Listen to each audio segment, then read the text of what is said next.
So, good afternoon, everyone. I am Sakira Cook, Senior Counsel at the Leadership Conference on Civil and Human Rights and the Leadership Conference Education Fund.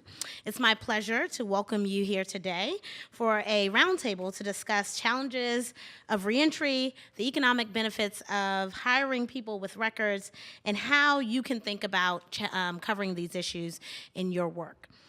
The Leadership Conference, this event is the first in a series of events that the Leadership Conference will be hosting for this month, for April, which is Second Chance Month.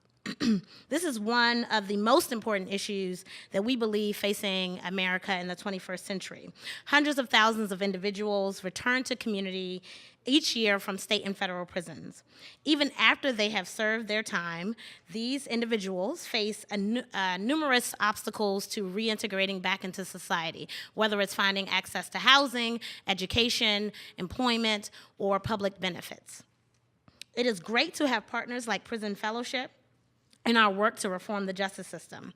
I want to thank James Ackerman, Jim Forbes, and Heather Rice-Minus for partnering with us on this important event. And their commitment to the work of justice reform. It is our belief that every person in America deserves a second chance and is worthy of us reaffirming their dignity and their potential. Thank you.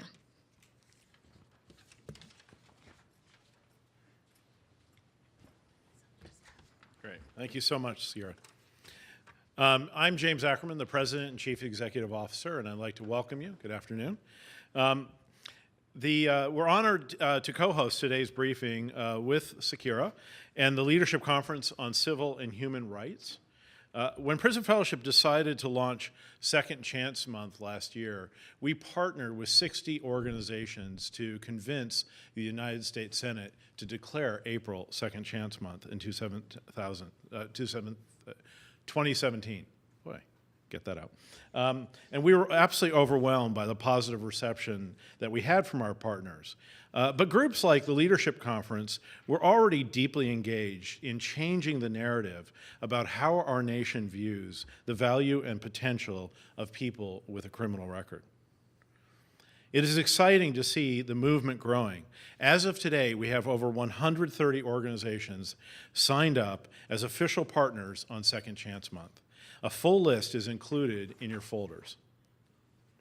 This diverse coalition is proof that second chances for those who have paid their debt to society is a concept everyone can embrace, from the furthest left to the furthest right. Second Chance Month has also inspired policymakers across the country. Several proclamations and resolutions have already been issued in D.C., Minneapolis, St. Paul, Michigan, Nebraska, and Oklahoma. And just last week, Senator Rob Portman from Ohio and Congressman Tony Cardenas from California introduced bipartisan resolutions to declare April as Second Chance Month. We are looking forward to pushing for passage in Congress and for many more states to follow suit this April. At Prison Fellowship, we are in the business of second chances. We offer programming in 428 prisons across the country. Every day, we walk shoulder to shoulder with incarcerated men and women, helping them to step into the purpose and plan that God has for their lives, and to provide guidance and instruction on how to become more productive and healthy citizens. Nearly 700,000 men and women will return to our communities this year alone. Thus, it is smart on crime for us to implement a more restorative approach to criminal justice, reentry, and in particular, employment for people with a criminal record. We have available for you a small book called Inside Voices of Prison Fellowship, which you can retrieve at the front desk, at the desk where you checked in when you leave, if you'd like a copy. This book features stories of numerous Prison Fellowship staffers who have all spent a meaningful amount of time in prison themselves. In the tradition of our founder, the late Chuck Colson, we're proud that today a full 25% of our field staff are people who were once caught up in the cycle of crime and incarceration, but today are now part of the cycle of renewal. Returning citizens have a lot to offer employers. not only to nonprofits involved in direct ministry like Prison Fellowship, but to trades, manufacturing, retail, service industries, the sciences, academia, the arts, and yes, public service.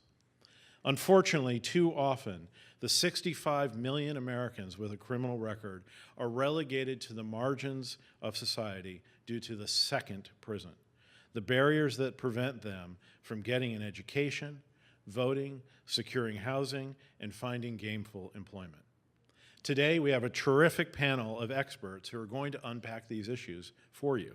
To this end, I'll turn over to our moderator, the senior justice reporter with the Huffington Post, Ryan Reilly. Ryan, all yours.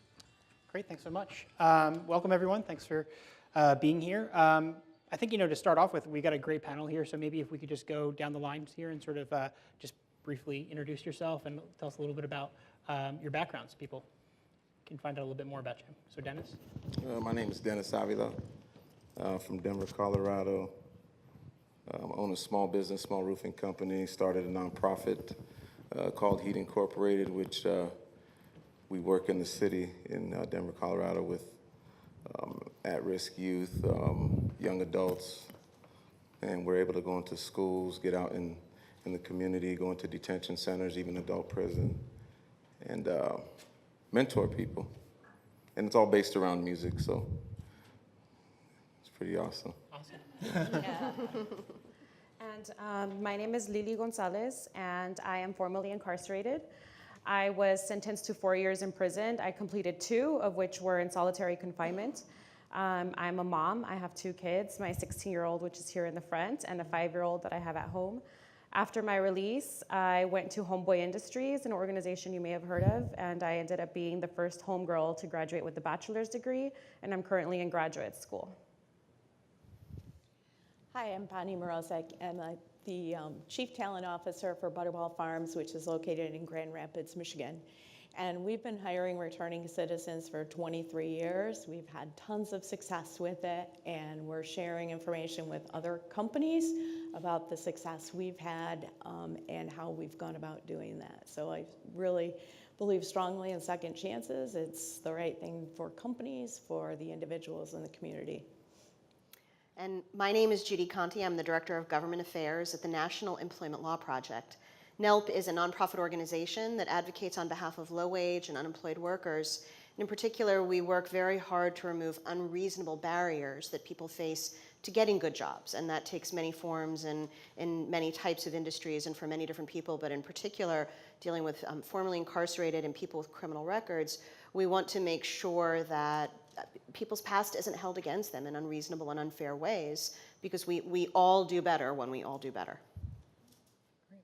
I guess since this is a reporters roundtable, I was sort of curious if maybe each of you could elaborate on what you think maybe are some of the misconceptions or frustrations you have when reading media reporting, or maybe misconceptions that the public has about re-entering citizens. I'm going to just push back a little bit on that. When we say re-entering citizens, not everybody that's formerly incarcerated has citizenship. So to say a returning citizen, we should find a different term, because there's also detention camps. One thing that I found personally within the media, it's when covering such stories, it's either to sensationalize or further dehumanize you. It's there's really no in between. It's like, look at Lilly, she pulled herself up from the bootstraps. This is the land of opportunity. America's great. Or to say, look at this person, they have a record and this is why they're bad. So there's no in between. Yeah. It's not as black and white, I suppose. Right. Yeah. Yeah, I would say too, it would be really refreshing to see positive articles about how people have been successful after returning. There's so many success stories, but you don't hear them. And so that would be really good. We do hear, and it's always held against the person, it seems, no matter what happens when they're in the media. So an example would be, we had one of our employees who was killed, and he wasn't doing anything wrong at the time, but what was brought up in that was not only that he was killed, but that he had a felony conviction, which had nothing to do with it. So not bringing that up. I think another thing is that individuals don't really understand the terms but they make judgments based on them. So what is a felony? What is a violent felony? Most people do not know that, but they make judgments. It sounds scary, and so I don't want to participate with it. I think the language that is used is very important as well. And when you see reporters go out of their way to use humanizing language to talk about people who were formerly incarcerated, people with criminal records, there's a different tone that the article takes, and it welcomes the reader in a different way, as opposed to an article that talks about the ex-con, the felon, reducing a human being to perhaps the one biggest mistake of their entire life, instead of really coming at it from the point of view of their humanity first and foremost. So I would certainly encourage reporters everywhere to really look into using more humanizing language. Bonnie, in terms of hiring, I guess you were talking a little bit about how obviously when someone hears felony, they think of the serious thing. How do you, as an employer, how would you make distinctions between depending on what sort of crimes people have committed and who's going to be an acceptable employer for you? Just tell us a little bit about that decision-making process. Sure. So quite some time ago, we banned the box, and I think that should be required, really, because I think when you have the box on the application, you're asking the person, tell me about the worst thing you've ever done in your life, and then as a recruiter, I'm going to judge you based on that. I wouldn't ask anyone that, and I don't need to know that at that point in the process. I need to know, are you a fit for my company? Do you have the skills I'm looking for? And later I want to know. So I think that would be really important. We also really seek to understand circumstances and what's happened in an individual's past rather than judging on a conviction. Convictions are very misleading because they mean lots of different things. So I think if you follow the EEOC guidance and truly make decisions on a case-by-case basis, that's the way to do it. Dennis, can you tell us a little bit about what it was like for you reentering and sort of trying to get back into an employment situation? Ooh, very tough. Very, very tough. So I think there's a stigma that anyone who's been to prison is a scary, evil person, which is not true. I mean, in prison, I've met attorneys, several people with degrees who've master's degrees. You find people from every walk of life in prison that have not done horrific things, but they've broken the law to the extent that the punishment was for them to spend time in prison. So, myself, I've got convictions that involve drugs and firearms. So if you haven't met me, if you haven't had a chance to talk to me and get to know who I am, if you just look at, like some of the other panelists have said, some of the worst things that I've done, you would think I'm this crazy person, which isn't true at all. But these are some of the things that I got in trouble for, and coming out of prison, trying to get a job, a job that's going to sustain me and my family was really, really hard. So, since then I've been able to learn some really good trades. I've always been a person that has been able to get through some pretty tough stuff, and I've learned some really good trades. Started a company of my own. Once I saw the opportunity present itself. So, but up until that point, I've had a few different jobs. I've been turned down for several jobs because of my record. So, it's been tough. So it's tough to get past that initial hurdle. Tough to get past that initial hurdle. Very tough. Lilly, maybe you could tell us a little bit about the education system and how you felt like it either prepares people or doesn't prepare people for life on the outside. Well, I ended up in higher education completely by accident. It was not like I came home and I said, I want to go get a master's degree. And when I came home, I also didn't know about terminology, like saying ex-con, felon, or anything like that. And I do think that knowing the difference in language does come from a position of some kind of privilege or analysis that at the time when I came home, I didn't initially have. So like I mentioned earlier, I went to Homeboy Industries, and when I was there, I started off doing maintenance and washing windows, scrubbing toilets. And then from there, I went to work in the office, and then I ended up in the cafe chopping chilies. And I was like, this is not what I want to do. I do not want to chop, nothing against people that chop chilies, but it just wasn't my calling.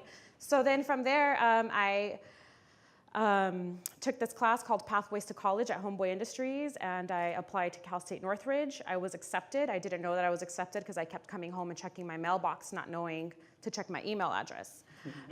So then, and it was there that I was like, do I want to chop chilies or do I want to go to school? And I was like, well, I'll go to school.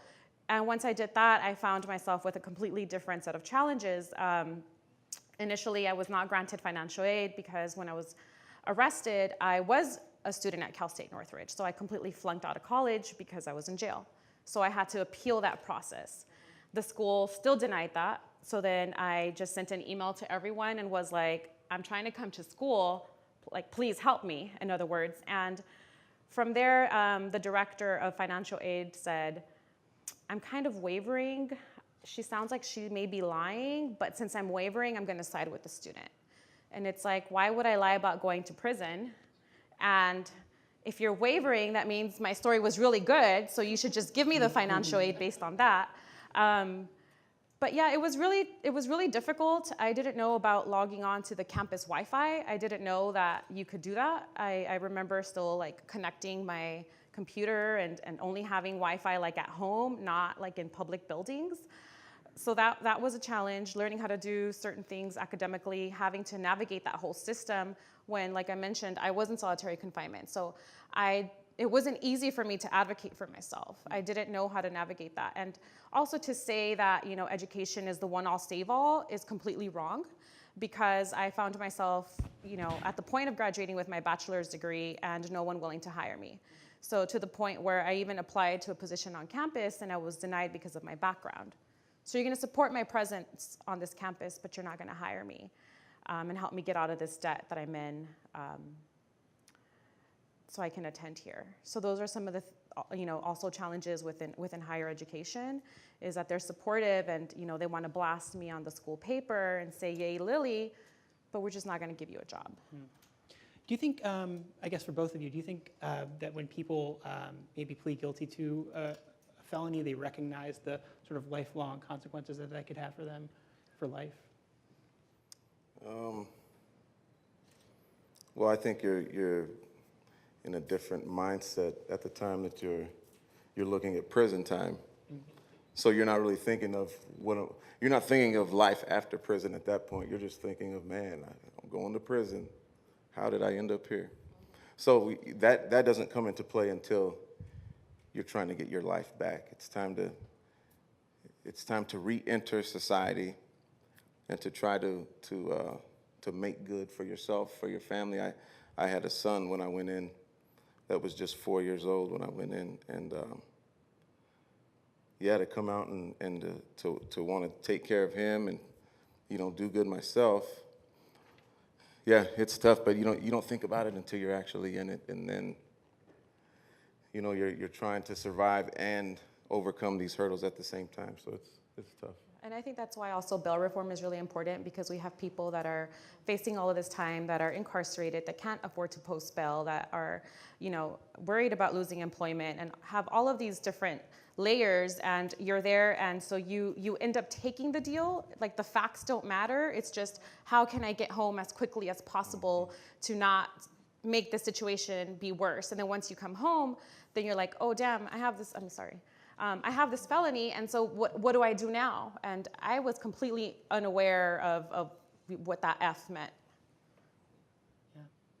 Yeah. Judy, maybe you could talk to us a little bit about sort of where you think reentry stands, you know, I guess in the Trump administration, in the Trump era, and where things sort of stand nationally, and is it more of a state-by-state issue at this point? You know, generally speaking, reform happens on a state level first, and when the federal government, when Congress sees how well things actually work in the states, then it elevates to the federal level. So there's just a lot of great stuff going on at the state level. As Bonnie talked about, you know, so many states and localities have passed ban the box legislation, whether for public employment, for government contract employment, or even for private employment.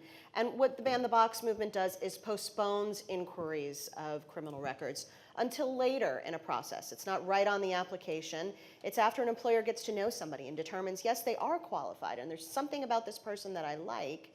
And when they have already made that type of initial investment, they're much more willing to hear the story and to understand the myriad of complicated situations that probably led someone to a moment where they did something that resulted in incarceration. And in the states and localities where there's been some evaluation of Ban the Box programs, we see that there's about a 40% increase in people with records getting hired as a result of simply postponing the inquiry about their record. So there's still more jurisdictions where we can spread that, and certainly we would love to see that on the federal level as well, for fully for all federal employment, all federal contract employment. But beyond that, we're also really seeing a lot of movement at the state level around licensing reform. There are so many occupational licenses that exist out there, and many licenses and many restrictions exist for consumer protection, for worker health and safety issues, and I'm not up here saying that all licensing is bad, but as with almost anything, sometimes things get out of hand, if you will, and get way too restrictive.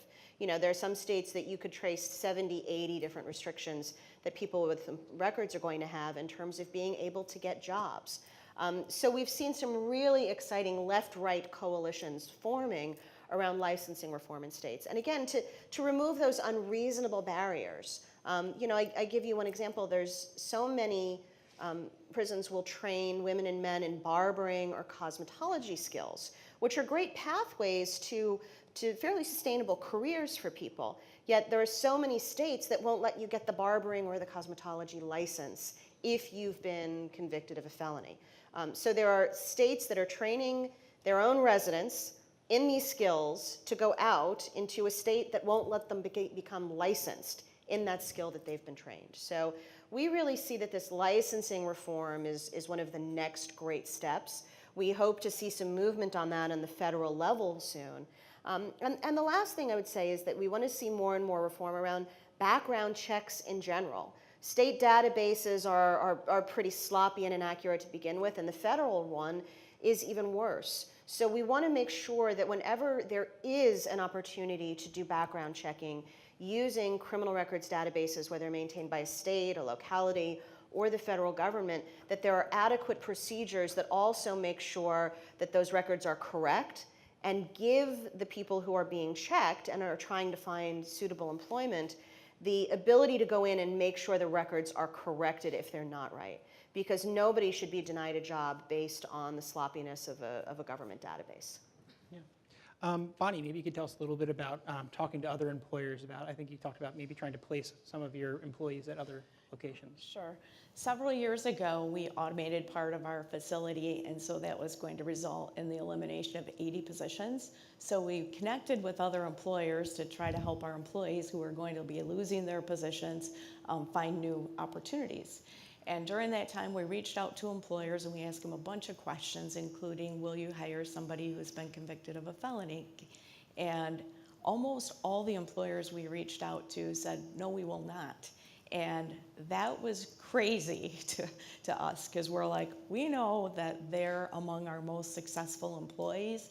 They're super engaged. We've had so much success giving chances, and we can't believe that other companies are not doing that. So we created a program called 32-2 with the goal of getting 30 companies to hire 2 returning people and to track them for a period of 2 years. So to build the business case, we had our own information. We know that we have lower turnover, higher tenure with returning than the rest of our population. And so we did that, and through partnering with some nonprofits and through staffing agencies and individual employers, we were able to track data for 479 companies who hired over 1,700 people during that time, and all 479 companies continue to hire. So it's not a phenomenon that's special or unique to Butterball. Everyone is having the same exact response. It's good for business. We've started another two-year period of collecting data because we thought it might be more impactful, and we learned as we went along that if we collected comparative data rather than just are you still employed. And so we're about a year into that second year period, and the turnover for non-returning is 22% on an overall basis for 300 and some companies, and it's 12% for returning. So everyone's having lower turnover with returning. Lilly, you sort of mentioned the extremes in a lot of the stories that you hear in the media. Is there a more representative or more mixed or more sort of gray area story that you would be comfortable sharing when you've worked with? Well, I can speak, about my own experience, and I think that we don't talk about what it's really like for like interpersonal relationships and what that's like, and why I want to sit in the back of the restaurant where I'm facing the door. I don't know if you do that too. Y'all do that. Yep. So, and it's I do that for certain reasons, or just certain behaviors that I have that are very like low key that no one can really see, but we see each other. And I think the way to kind of do that is kind of like putting your money where your mouth is like hiring reporters and journalists that have this experience, because like we have sports commentators that are, a lot of them are former athletes, right? And they're like experts in the field. Like, why don't we pass the mic and say, why don't you tell the story as best as you can? And looking into doing that instead of getting hung up on, well, what's the right language? Well, why don't you give me a job so I could tell you? Because that's really what it's going to take is, to build like social capital, to I want to take a vacation with my kid and order guacamole when I buy tacos, it's expensive. So how do we do that? So it's like start hiring folks and having them really be at the table when they're being represented. That's what I think, and I'm very grateful to be here and talk about the importance of language, because it is important. But also, let's not place value on people's lives on how well they ascribe to U.S. social norms instead of actually giving them opportunities, not necessarily chances, but opportunities, because a chance is kind of like playing the lotto. You don't know. Yeah, definitely some great points there. I think we're going to maybe turn to questions in a few minutes, but before we did that, I'm going to use the question that I always have in my back pocket that actually always works out for the best for me as a reporter at the end is, what question should I have asked? What do you want to be asked about? End up with some of the best stuff that way. So let's try it out here. What do you guys want to talk about? What question? Is orange really the new black? Is orange? There you go. I mean, I don't know. I thought the earlier seasons were pretty solid. I don't know. It's trended off a little bit recently. Like, I'm trying to make my peace with that color. What's your thought on that show and other perceptions of? I think it was great. It started a conversation, right? But I also want to say that this is someone that came from a position of privilege, right? Lots of women of color and people of color have been incarcerated at enormous rates for the war on drugs, the war on poverty. And where's their reality show, or where's their Orange is the New Black, or where's their Netflix series? We don't have that. So, this came from a white woman with a position of power, and she used her privilege to create a conversation, but let's also not, ignore that fact as well. Mm-hmm. Do you think that's had an impact on when you talk to, you're out in the world? Yeah, people ask, like, is it really like that? Mm-hmm. And it's, I think in one of the seasons, the solitary confinement scenes, those for me were very real. Mm-hmm. I couldn't watch those. That part was probably the only like real, for in my experience, that was very real to me. Mm-hmm. Yeah. About yourself, what do you sort of think of the media perceptions of, or portrayals in Hollywood of prison? Oh, it's unrealistic. Mm-hmm. Yeah, before going to prison, I hadn't done a lot of jail time, so I sold drugs for almost 10 years, and was able to manipulate and maneuver without getting caught. So I hadn't been in jail for more than a night. If I went to jail for something petty, I'm out. I got out immediately. So only thing most people have to go off of is what they see in the media of what prison might be like, unless they have a family member or someone who's close to them that has been in prison, and then still you don't really get to know unless you're living in prison or been to prison. But they do portray some things pretty closely, but like she was saying, she couldn't watch the solitary, the solitary scenes and things like that. But a lot of it is a bit embellished. It wasn't what I expected, that's for sure. Yeah. They don't talk about like the dehumanizing component, like every single time that you go to court and you leave the facility and you come back, you're strip searched, and full strip search, bend over and cough. Like that's really dehumanizing. I saw my daughter through a glass for 2 years. I couldn't touch her. And when I would come see her to visit, I was completely waist chained, cuffed. And every time I was transported inside a county bus. But within the bus, there was a cage that they would throw me in aside. So it's like you're already on the bus that's like caged and blocked out and all that stuff. But then within that, you're at it, I was thrown into like this separate little cage, and I'm waist chained. And the way that you're treated is very disrespectful. It is a very dehumanizing experience. You have absolutely nothing coming to you. I had no concept of time, weather, or anything like that. And no TV, no anything. Our library was a milk crate on the floor with James Patterson and Nora Roberts. No offense, but it was not my thing. But that was it. So it's like that has to have an impact. There are studies that show that after 15 days of solitary confinement, there's severe impacts on the brain. Mm-hmm. So what are we doing beyond talking about this to actually like help? And that's what when we talk about this, like, where do we go when we come home? Yeah. I mean, if there's one thing that you could change about how prisons operate, if you could suddenly say, this is changing, king for a day, what would you? Well, I'm an abolitionist. Right. So I'm just going to say that. Yeah. I'd say one of the main things I'd say, let's set it up so that there's not a single person, individual, corporation, profiting from prisons, period. That's a big problem. So, of course, if I put myself in someone's shoes who is profiting, I'm going to do what I can to make sure people keep going through the prison system so that I can continue to make money. And a correctional system, it is not. They need to change that as well. It's not correcting anyone. Was it enough for me to not go back? Absolutely. But I had my mind made up before I even hit the actual first prison they sent me to. So you go into a DRDC, which is a diagnostic and receptionist center where they do all these tests on you.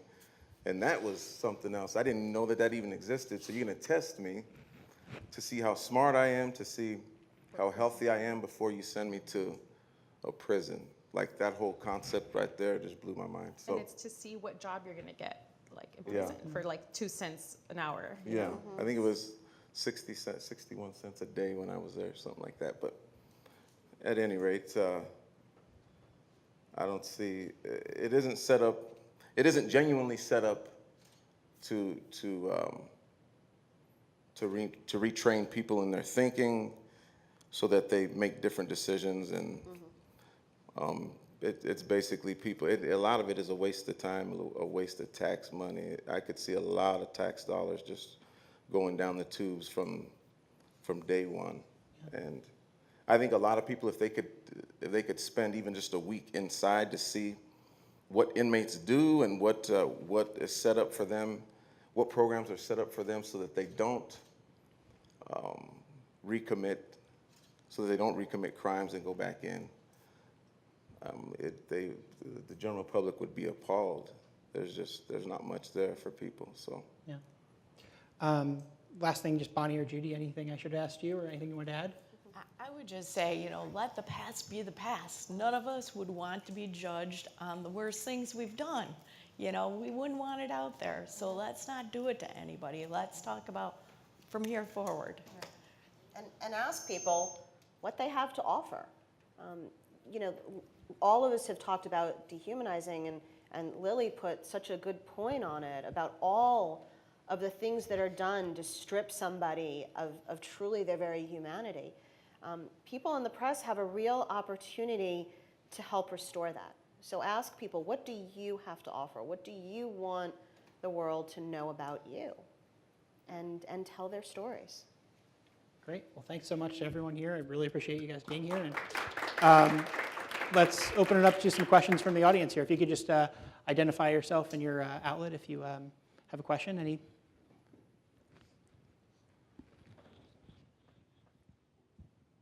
Pretty close. Okay, got it. Hi, Sarah Chaco with the Wall Street Journal. I wanted to ask about the support that's come behind this movement. You talk about it gaining more support, and I was wondering if there was an aha moment for people or some sort of catalyst like that brought, other than it's a good idea that people should get behind, was there something else that sort of brought people to this? I think there are different catalysts and different ahas for different people. I think some folks who are, small government libertarians looked at how much money we're pumping into our criminal justice system only to make things worse instead of better, and realized that that wasn't working. And if they really want to be a small government libertarian, this is not the way of going about doing it. I think a lot of people who come from evangelical backgrounds realize that if you truly believe in the words of Christ and about rehabilitation and forgiveness, that we can't continue to operate such a deeply punitive system. I think people who have always been inclined to look at civil rights as one of their prime motivators look at the past 30, 40 years of our failed war on drugs and war on crime, and again realize that we've not made the world any safer. We've only decimated communities and families in the process. So I think there's different aha moments for different people, depending on sort of what's that thing that drives your policy decisions. But the fact of the matter is that when you've got such a failed policy that on all of those different levels it resonates with people and brings such strange bedfellows all to the same table, then you're on the right track and you're doing the right thing to try to reform that system. One trend I've sort of noticed is that it seems like any politician who ever goes to prison immediately after their release becomes an advocate, a strong advocate for prison reform. So that's... Yeah, it's like you didn't believe it was bad when we told you it was bad. Right. It's one potential strategy for enacting this. Any other questions from the audience?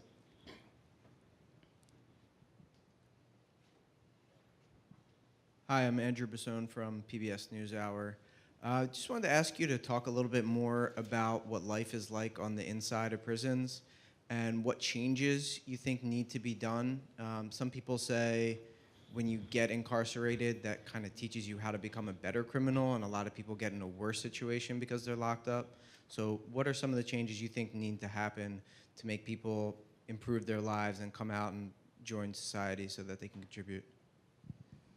I will say that it doesn't necessarily make you a better criminal, but you come home and you realize all the barriers that you have to employment, so therefore you have to find other ways to survive. And that's what prison is about, and that's what coming home is about, and it's survival. In there, like you stated, there is absolutely nothing to rehabilitate, nothing to assist, nothing, no tools, absolutely nothing. So you've got nothing coming to you when you're there, and then when you come home, you have that same experience on different levels.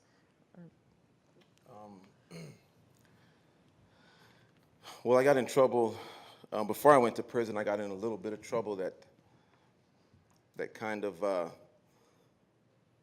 it did push me further into selling drugs. So I got caught with a little bit I got caught with some drugs in my vehicle, and I got a slap on the hand They ended up sending me to a halfway house, which I was right back in the community immediately.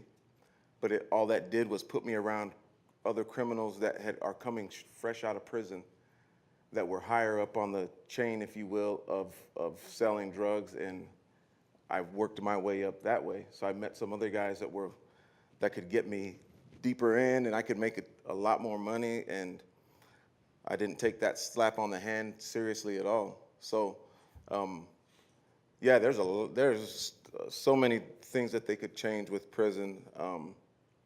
There's a lot of. It's very easy for you just to do your time.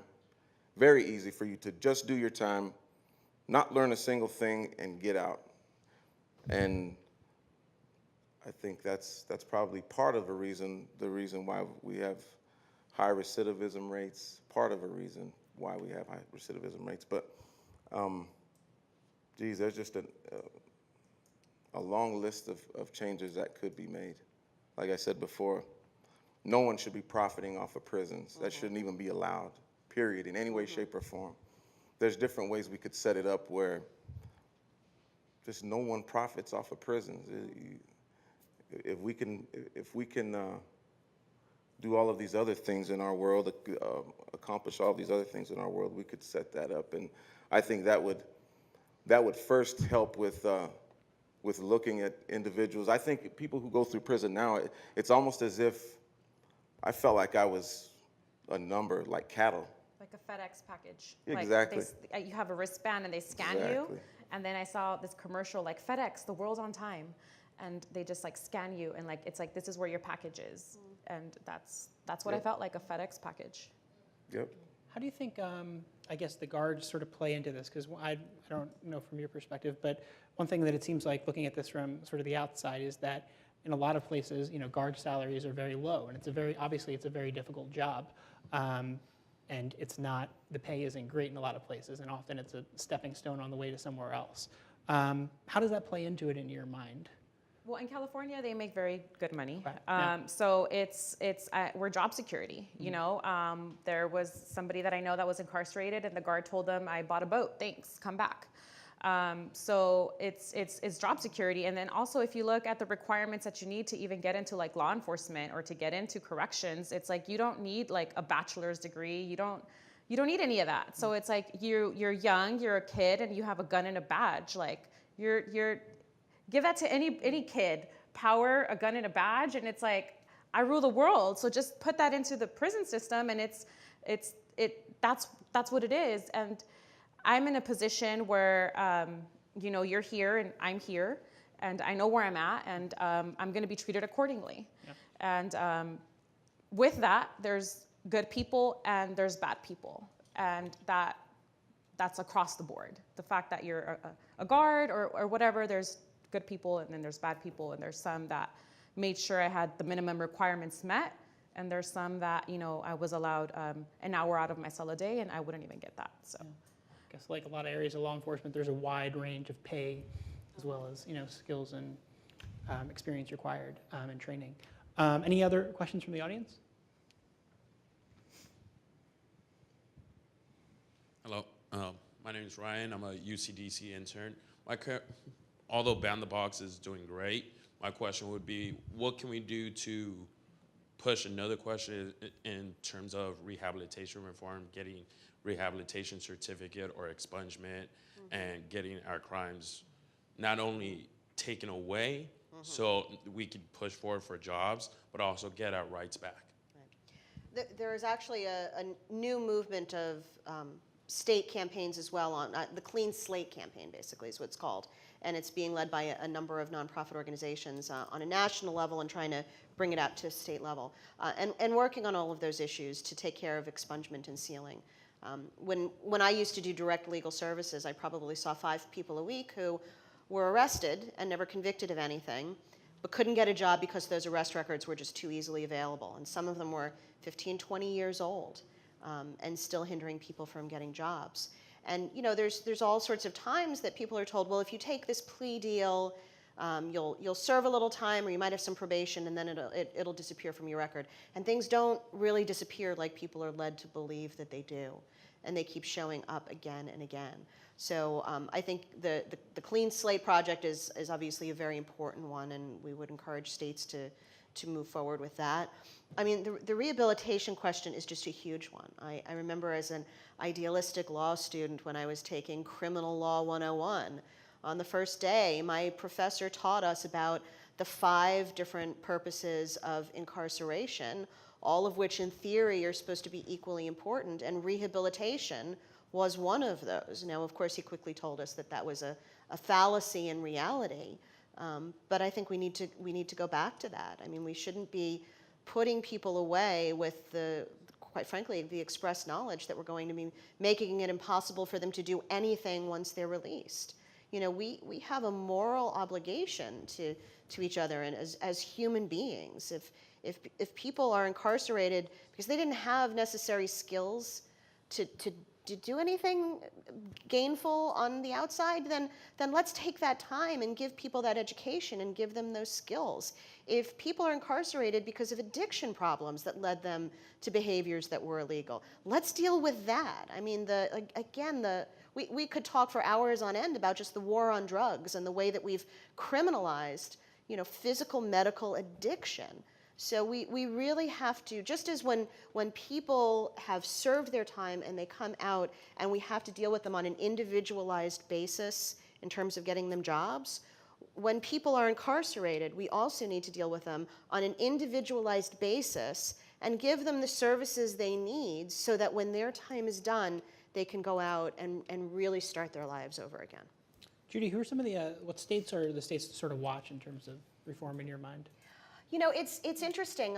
With a lot of things, you would say maybe it's the most liberal and progressive states, and let's look at California and New York and Washington State. And that's not the way it is at all in this. There really almost aren't states to watch because it could and it does happen everywhere. You know, there are efforts in Kentucky and Texas and DC and California, so you really see it everywhere. So, I mean, honestly, I think the state to watch is the state that you live in, and find the advocates there and the people who are working to reform the system and work with them to make it happen, because it's possible everywhere. Great. Any other questions from the audience? We maybe have time for one more. I am a former reporter who wrote a lot about this issue. So The microphone. But I wanted to know from you two, what do you tell your peers who also follow you and are released? What sort of tips and pointers do you give them so that they can succeed? People that I know, I usually navigate them and I plug them in with people like organizations like Homeboy Industries or the Anti-Recidivism Coalition or A New Way of Life, because like I mentioned earlier, it's really great to exceptionalize and sensationalize Lilly, and that's great. However, it really did take a village. There was people that when I didn't have money to pay for my books, paid for my books, and I didn't have money for parking, and those are things that could have made me completely just not continue on the path that I was on. So having like real support was really key. People that were gonna advocate for me when I didn't know how to do that for myself. And to just support me when I was having a bad day and something triggered me. You know, I was doing an internship at a school and it reminded me of a prison, and I didn't want to go finish that internship anymore, and it was going to cost me my grade. But I was able to go back to Homeboy Industries. I was able to connect with my therapist, and I was able to sit down and have a conversation. So everyone that I meet that comes to Homeboy Industries, I tell them, go see a therapist, because that's the last thing I ever wanted to do. And I just told them, like, look, like celebrities have them too now. Like it's cool to have a therapist. So that's definitely my advice. My wife's a therapist, so I highly endorse therapy. Did you have anything you want to add? Well, I still work with a lot of people coming out of prison, so we purposefully look for those opportunities. I actually have a guy staying with me right now, me and my family, that's got out not too long ago. So I just tell them, prepare for a lot of ups and downs and prepare for a lot of hurdles, but don't give up. Don't give up. I had so many hurdles thrown in front of me One, for instance, this is an example of a system. So I got caught in a small town, a small mountain town. I got to a point where I was delivering drugs all over the state of Colorado, and I got caught in a small mountain town, and they just couldn't stand me. With a passion, they couldn't stand me. They went out of their way. They didn't have to do this. They went out of their way to put my convictions on my driving record. Like they took an extra effort to do that so that when I got out, I couldn't get insurance to drive. They didn't have to do that. But they're like, we're gonna make sure you paid to the fullest. If we could put you under the prison, we would put you there. But so I just tell guys, prepare for a lot of hurdles, but don't give up. You can get past these things. I'm here for you. You know, I've got a lot of people that I work with that are here for you. Whatever we can do to help you, don't give up. Don't give up. There's going to be days that you want to just say, forget it. This isn't worth it. It's easier just to go back to prison and go sit down, which some people get used to that life, you know. But yeah, we try to be as supportive as we can. So. Well, thanks so much, everyone, again. I think we're going to have James come and close us out. Thank you, Ryan, and thank you, panel. That was awesome. As we close out, I hope today's discussion has planted some seeds for you that will grow into stories that reflect the dignity and potential of 65 million Americans with criminal records. The very first time I visited a prison in 2004, I was struck by something that should have been obvious to me. These are people. And we need to engage with them in a dignified manner to help them become healthier and more productive citizens. So if you take one thing away, I hope it is the power of language and labels. Lilly referred to this a little bit, and actually I'll take that to heart, what you had to say about citizenship, Lilly. If you can infuse thoughtful language instead of stigmatizing labels into your writing, you will be affording dignity and hope to those who wish to reclaim their identity as people. Finally, please consider participating in Second Chance Month by referencing it in your outlet's April coverage. There's a full April event list in your folder that was given to you when you arrived. One local event I want to highlight is happening on April 7th in Southeast DC. It is a prayer walk that starts at Anacostia Park and ends at the DC Dream Center, where we'll have a reentry fair with resources for returning citizens. Along the way, we'll hear some amazing stories of second chances. So we hope you will consider joining us on the road to second chances on April 7th. With that said, thank you for your time today, and we look forward to continuing the conversation, and thank you again to the panel. You guys are awesome.